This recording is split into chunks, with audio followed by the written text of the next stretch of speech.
Okay, so welcome. Let's talk about slope properly.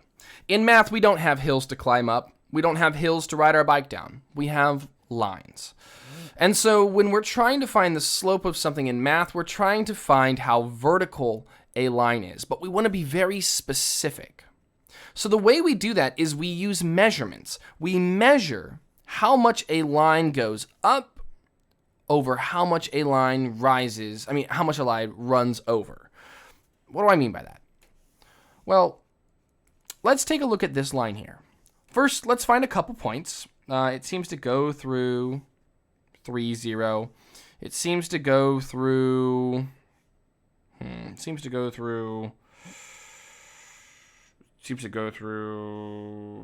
this point here, seems to go through that point there, seems to go through, goes through that point there.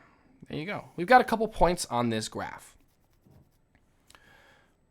To find slope, all we're going to do is we're going to count up, that's the rise, and count over, that's the run. We're going to see how much this line has changed in between 2 points. See how much the line grew versus how much the line ran. So let's do it right here. So I think it'll be really clear if I do it with these points here. Let's go from this green point to the other green point. We'll go up 1, 2, 3, 4, 5, 6. I went up 6. And I'm going to go over now. 1, 2, 3, 4. And so my slope is up 6 over 4. And we write that as a fraction, 6 over 4. Up 6 over 4. Let's see if that's true.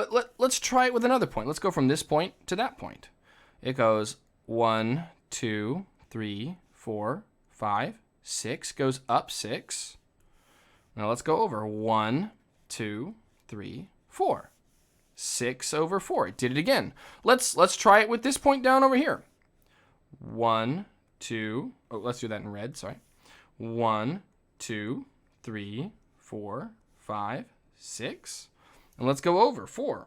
1, 2, 3, 4. That's what slope is.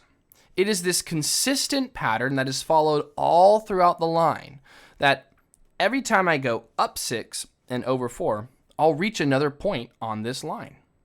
Up 6, over 4.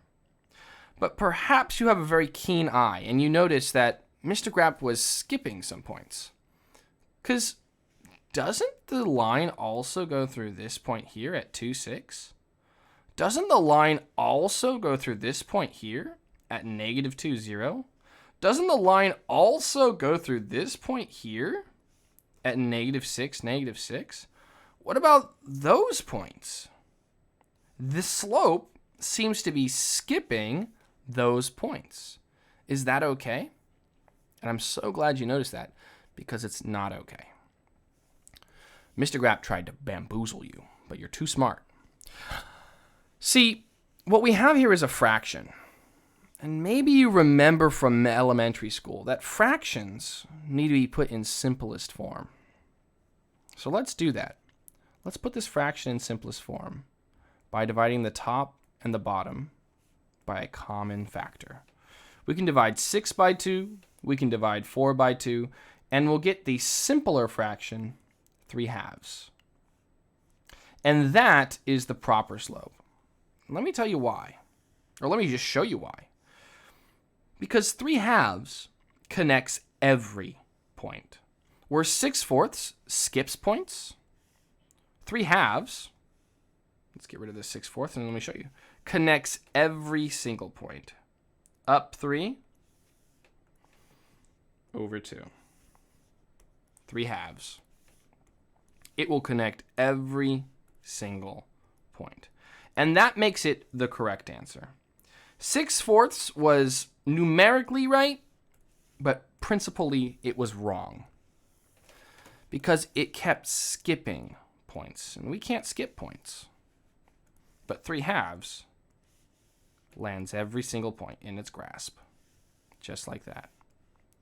So on your check-in, when you're asked to find the slope, know that it's really easy. You just take 2 points, you count up, that's its rise, you count over, that's its run.